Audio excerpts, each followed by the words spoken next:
నమస్తే, welcome to magnet TV. నేను మీ కృష్ణవేణి. అమెరికా అధ్యక్షుడు ట్రంప్ పదే పదే ఇండియాకి పాక్ యుద్ధాన్ని ఆపింది నేనే అంటూ మాట్లాడడం, అందుకు ఆపలేదు మేము తీసుకున్న నిర్ణయం అని మోడీ ఇండియన్ గవర్నమెంట్ ఎన్నిసార్లు చెప్తున్నా ఇంకెక్కడో కొన్ని అపోహలు. సరే, ఫోన్ చేసి ఏం మాట్లాడతారో తెలియదు కానీ ప్రతిసారి ట్రంప్ చెప్తున్న విషయాలు వేరేగా ఉండడం కారణాలు ఏవైనా, ఈ మధ్య 4 సార్లు ట్రంప్ ఫోన్ చేసినా మోడీ ఫోన్ లిఫ్ట్ చేయలేదనేది వేరే దేశంలో ఎక్కడో ప్రచురితమైన ఒక వార్త. ఎందుకు మోడీ ఏమైనా దౌత్య విధానాల్లో చిన్న యూటర్న్ తీసుకున్నారా? ట్రంప్కు జలకిద్దామని డిసైడ్ అయ్యారా? చైనాతో సత్సంబంధాల వైపు అడుగులు పడుతున్నాయా? ఈ అంశాలన్నింటి గురించి డీటెయిల్గా మనకు చెప్పాలంటే సీనియర్ జర్నలిస్ట్ సురేష్ కొచ్చెటిల్ గారే కరెక్ట్. ఆయన ఈరోజు మనతో ఉన్నారు, మాట్లాడదాం. సార్ నమస్తే. సార్, చైనాతో సత్సంబంధాలు ఒక ఆశని పెంచుతున్నాయి ఇండియాలో కూడా. పక్క దేశం ఫ్రెండ్లీగా ఉంటే బాగుంటుంది అనేది, ఇది ట్రంప్కి చెక్ పెట్టడంలో ఒక స్ట్రాటజీ అనేది కూడా కొంతమంది అంటున్నారు. ఏం జరుగుతుంది సార్ దేశంలో? ఇప్పుడు ఇంగ్లీష్లో అంటాం, your enemies enemy is my friend అంటాం. సింపుల్. చైనాతో మనకు గొడవ ఉంది, ఇప్పుడు కాదు. మన బార్డర్ ప్రాబ్లం ఎప్పటి నుంచో ఉంది, 1960 నుంచి ఉంది. టిబెట్ చైనా ఆక్యుపై చేసిన టైం నుంచి మనం వాళ్ళని పట్టించుకోవట్లేదు. టిబెట్ మీది కాదని చెప్పాం. తర్వాత వాళ్ళేమో అరుణాచల్ ప్రదేశ్ మాదన్నారు. లదాఖ్ 33,000 స్క్వేర్ కిలోమీటర్స్ గుంజుకున్నారు నెహ్రూ ఉన్న టైంలో. మనం ఏం చేయలేకపోయాం ఆ టైంలో. కానీ దాని తర్వాత గల్వాన్లో జరిగిన గొడవ, డోక్లాంలో భూటాన్లో అక్కడ జరిగిన ఘర్షణలు అన్నీ జరిగిందన్నమాట. సరే, అదంతా హిస్టరీ అయిపోయింది. కొంతమంది చనిపోయారు మన వైపు నుంచి. కానీ ఇప్పుడు ఈ కొత్త సీన్లో ఏం చేయగలుగుతాం? మీరు చూడండి, చైనా మీద ట్రంప్ ఏం శాంక్షన్స్ పెట్టలేదు. చైనా కూడా క్రూడ్ తీసుకున్నారు, మనకన్నా ఎక్కువ క్రూడ్ రష్యా దగ్గర నుంచి కొనుక్కుంటున్నారు. కానీ చైనా మీద ఎందుకు పెట్టలేదు, మన మీద ఎందుకు పెట్టారని చాలామంది అడిగారు. ఇవాళ కూడా నేను ఒక కాన్ఫరెన్స్ నుంచి వస్తున్నాను, అదే అందరి ప్రశ్నలు అక్కడ కూడా అడుగుతున్నారు. దానికి జవాబు చాలా క్లియర్. చైనాకి కావాల్సింది ఏంటంటే ఒక యాక్సెప్టబిలిటీ కావాలి లోకంలో. యుఎస్ ఇవ్వట్లేదు అది వాళ్ళకి. యుఎస్కి ఏంటంటే చైనా మీద డిపెండెన్సీ ఉంది. ఎందుకు? చైనా దగ్గర నుంచి వచ్చే కొన్ని పార్ట్స్ యుఎస్లో తయారు చేయలేరు వాళ్ళు. ఫర్ ఎగ్జాంపుల్ ఐఫోన్ తీసుకోండి. ఐఫోన్ ఇప్పుడు భారతదేశం కూడా తయారవుతుంది, కానీ ఫోన్లది కవర్ కూడా గ్లాస్ కవర్స్ ఉంటుంది చూడండి, అది కూడా వాళ్ళు యుఎస్లో తయారు చేయలేరు, ఆ కాస్ట్లో తయారు చేయలేరు. అదొక్కటే కాదు, చాలా మటుకు కార్ పార్ట్స్ చూడండి, అది కూడా అంతే. ఎలక్ట్రిక్ కార్స్లో చైనా నెంబర్ 1.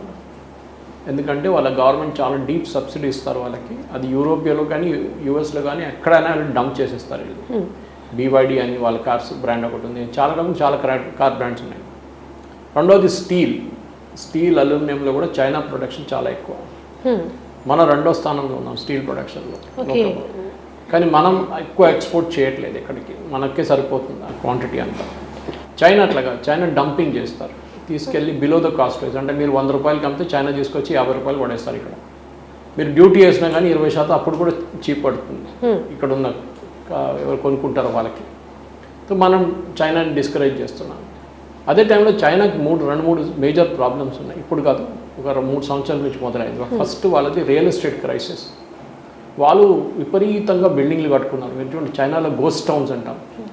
మన దగ్గర కూడా హైదరాబాద్ కడుతున్నారు చూడండి, 60 అంతస్తుల బిల్డింగ్, అది ఇదని కట్టేసుకున్నారు.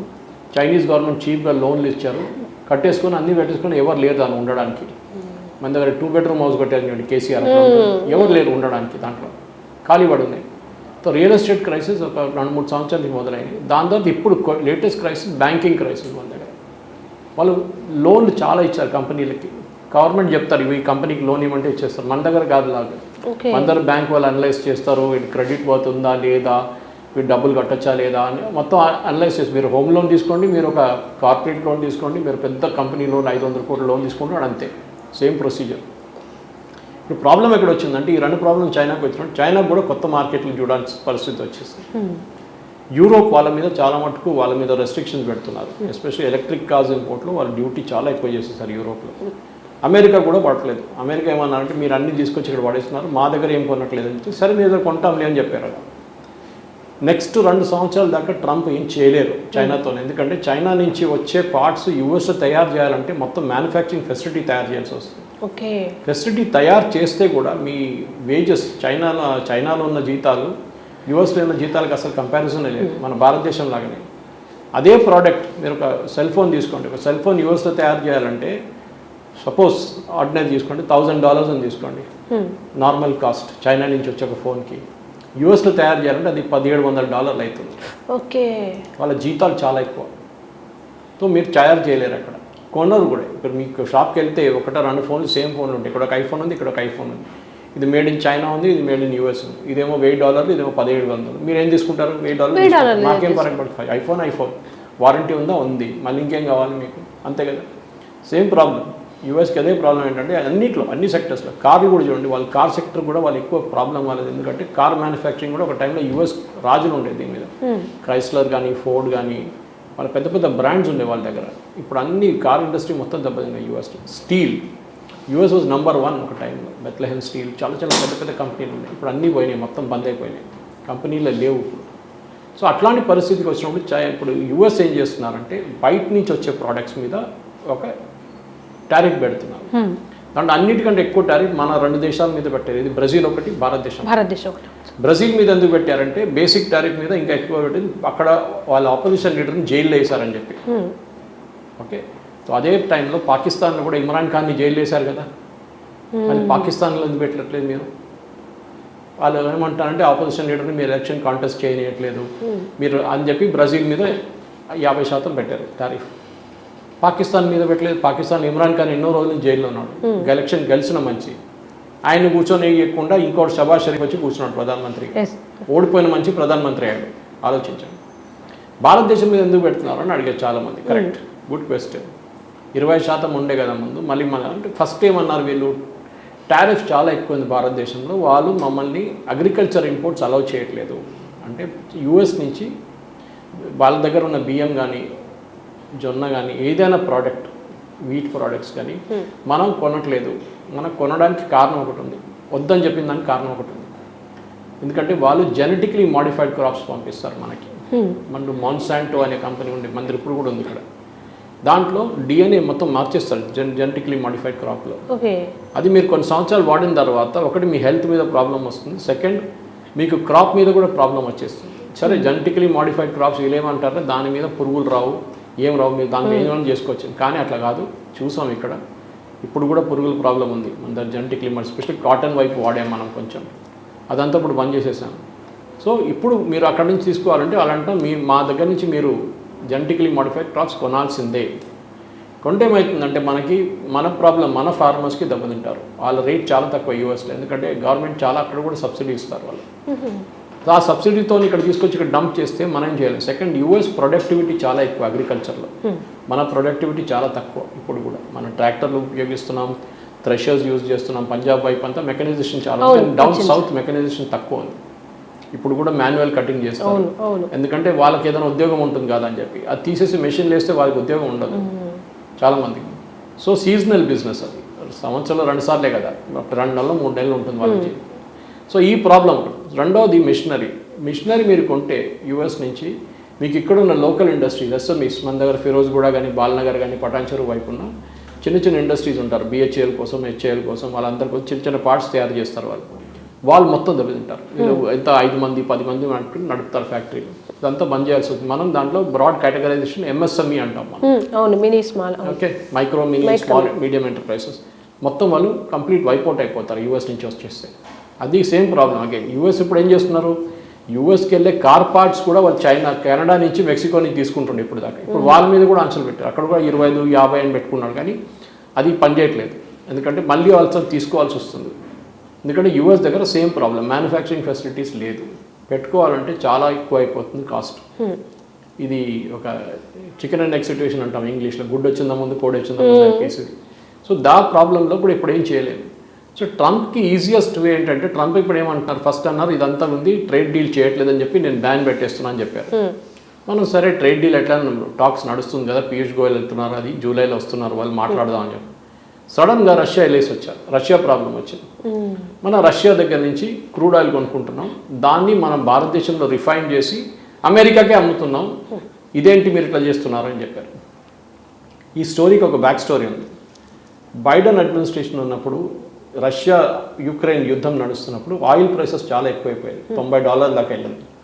ఇప్పుడు బైడెన్ అడ్మినిస్ట్రేషన్ ఏమన్నారంటే, మీరు పని చేయండి, ఇండియా మోదీకి ఫోన్ చేసి మీకు ఎంత ఇస్తున్నారు రష్యా అంటే $40 ఇస్తున్నారు.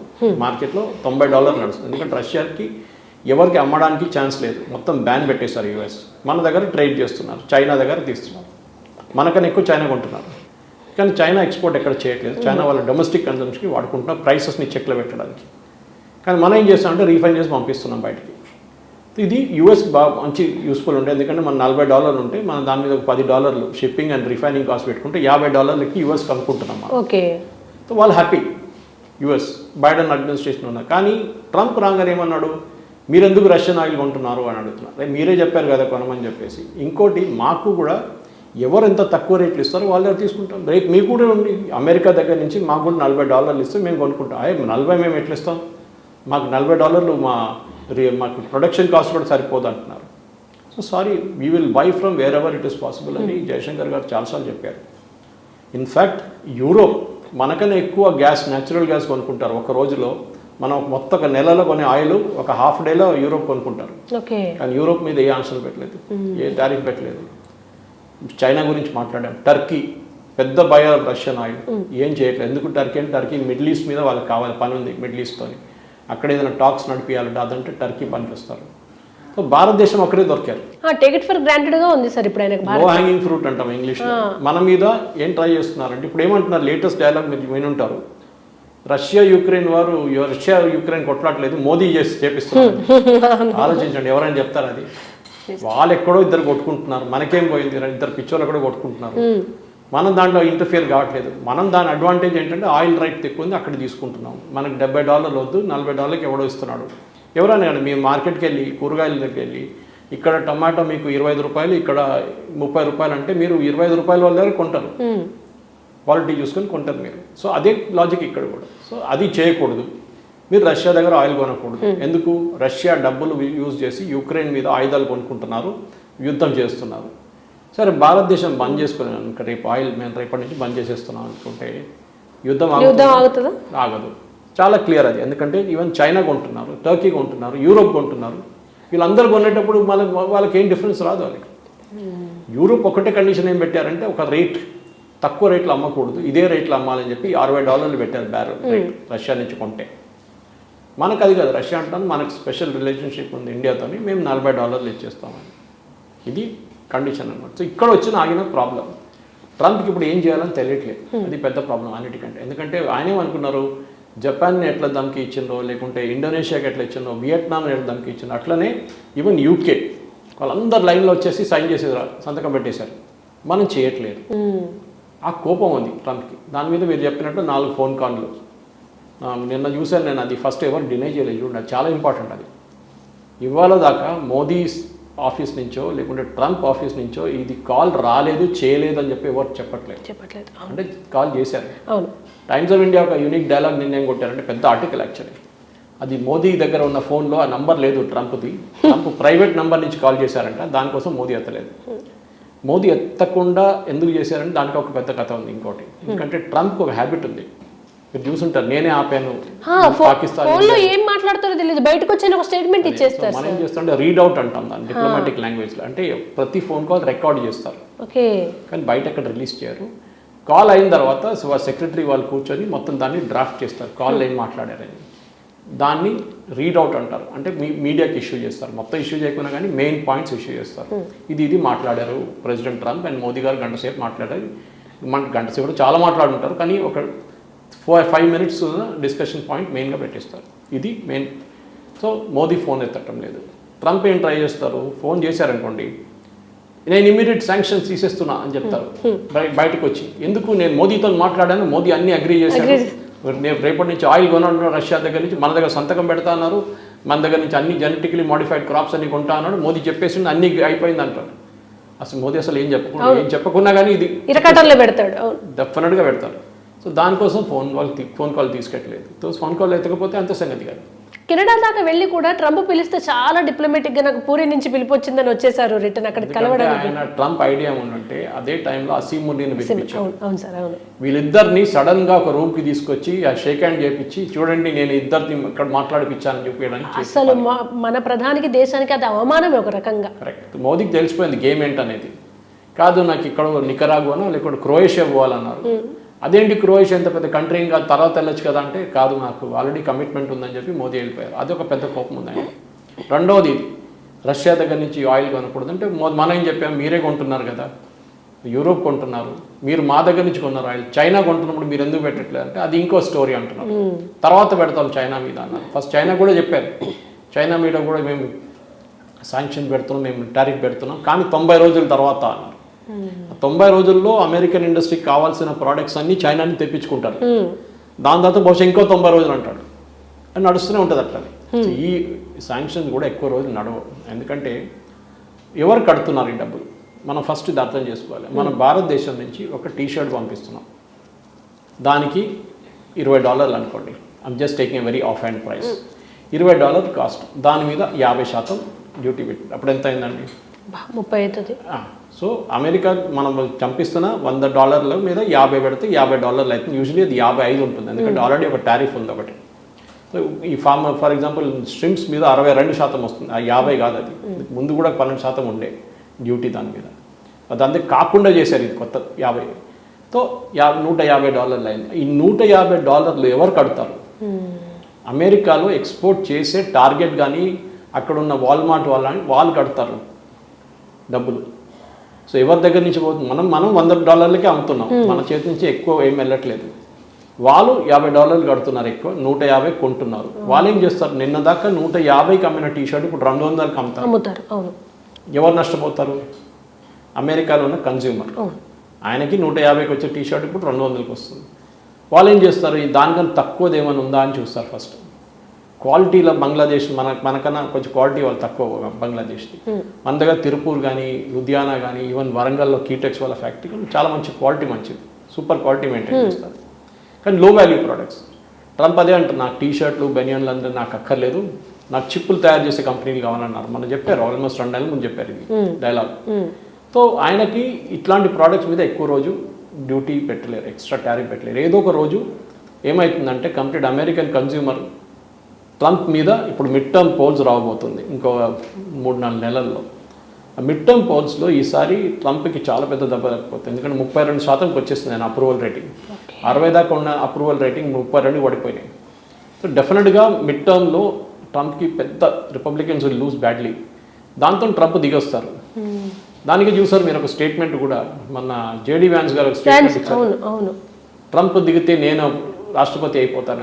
ఎందుకంటే అవును, అధ్యక్షుడిని అవుతాను, అది విషాదకరమైన సంఘటన జరగవచ్చు అని అలా ఎందుకు అంటున్నారు అనేది అర్థం కావట్లేదు. జెఫ్రీ ఎప్స్టైన్ కేసు ఒకటి నడుస్తుంది, సెక్షువల్ హెరాస్మెంట్ కేసు ఒకటి, పెద్ద కేసు అది.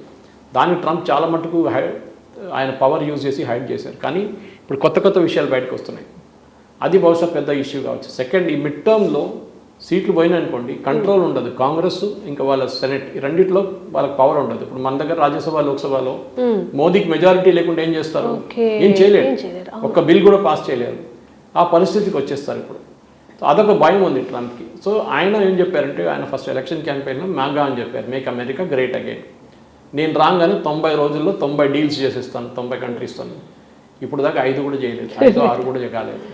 అది కూడా చూసిన జపాన్, నిన్న దాకా జపాన్ దగ్గర సైన్ చేశాను అని చెప్పిన జపాన్ ఏమంటున్నారు, వాళ్ళ ట్రేడ్ కమిషనర్, వాళ్ళ ట్రేడ్ మినిస్టర్, వాళ్ళ ఫారెన్ మినిస్టర్ వెళ్ళాలండే, వాళ్ళు వెళ్ళట్లేదు ఇప్పుడు.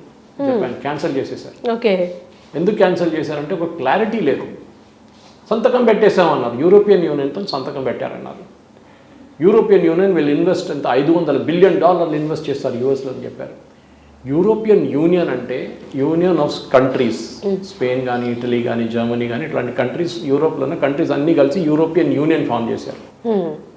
యూరోపియన్ యూనియన్ దగ్గర ఏ పవర్ లేదు, మేము వెళ్ళి $500 బిలియన్ పెడతాను. ఈ ఇండివిజువల్ కంట్రీస్ పెట్టాలి. అక్కడ ఇండివిజువల్ కంట్రీస్ పెడతారా? వాళ్ళు కూడా పెట్టరు. జర్మనీలో ఉన్న కంపెనీ యూఎస్లో ఇన్వెస్ట్ చేయాల్సి వస్తుంది. మీకు ఎవరు అధికారం ఇచ్చారని అడుగుతున్నారు జర్మన్ కంపెనీస్. ఇప్పుడు మేము ఎక్కడ కమిట్ చేశాము? మేమేం కమిట్ చేయట్లేదు, మా దగ్గర డబ్బులు లేవు, మేమెందుకు యూఎస్లో ఇన్వెస్ట్ చేయాలంటున్నారు. ట్రంప్ స్టైల్ ఎప్పుడు అది.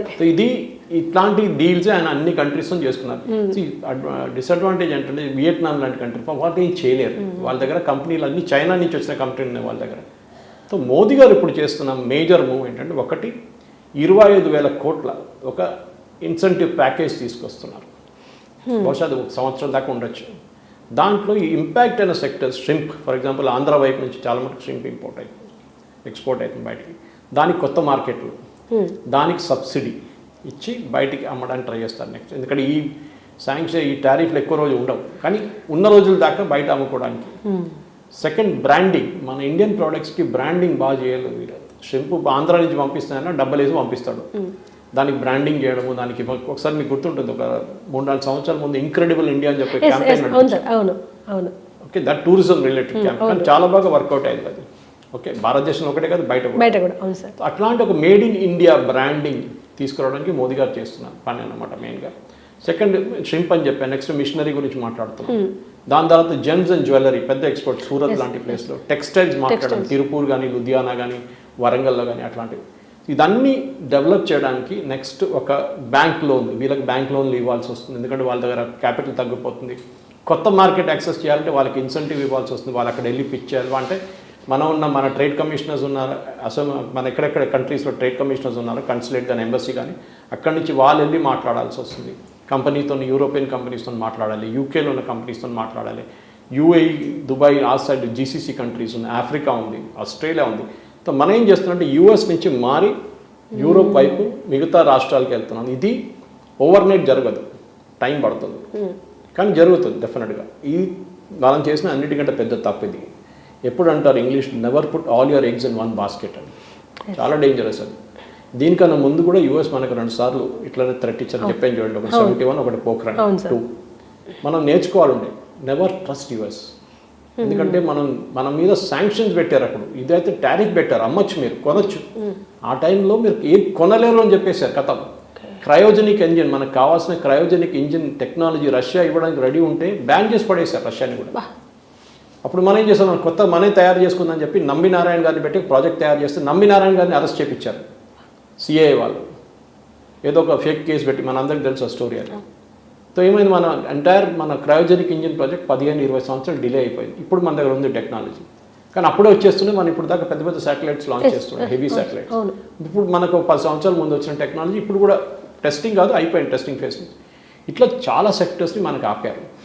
మనం ఏం చేస్తామంటే వాజ్పేయి గారు ఆ టైంలో ఒక ఛాలెంజ్గా తీసుకొని మనం చూపిస్తాం వాళ్ళకి మనం ఏం చేయగలం అని చెప్పి కొత్త టెక్నాలజీ. దాంట్లో మోదీ గారు నిన్న కూడా చెప్పారు, ఫ్యూచరిస్టిక్ టెక్నాలజీ. ఉన్న టెక్నాలజీ ఉంటుంది మన దగ్గర, ఎక్కడ పోదని. ఫ్యూచరిస్టిక్ ఏముంది, చిప్ అది కాకుండా AI related, ML related products కానివ్వండి, మిగతా ఫ్యూచర్లో ఏం పనికి వస్తుంది ప్రోడక్ట్స్ తయారు చేయాలో దాన్ని మనం ఇప్పుడు మొదలు పెడదాం. అప్పుడు మనకి 10-15 సంవత్సరాల్లో మనం we'll become leaders in that. Leaders కాకుండా at least major players in that. Thank you so much sir. Thank you very much.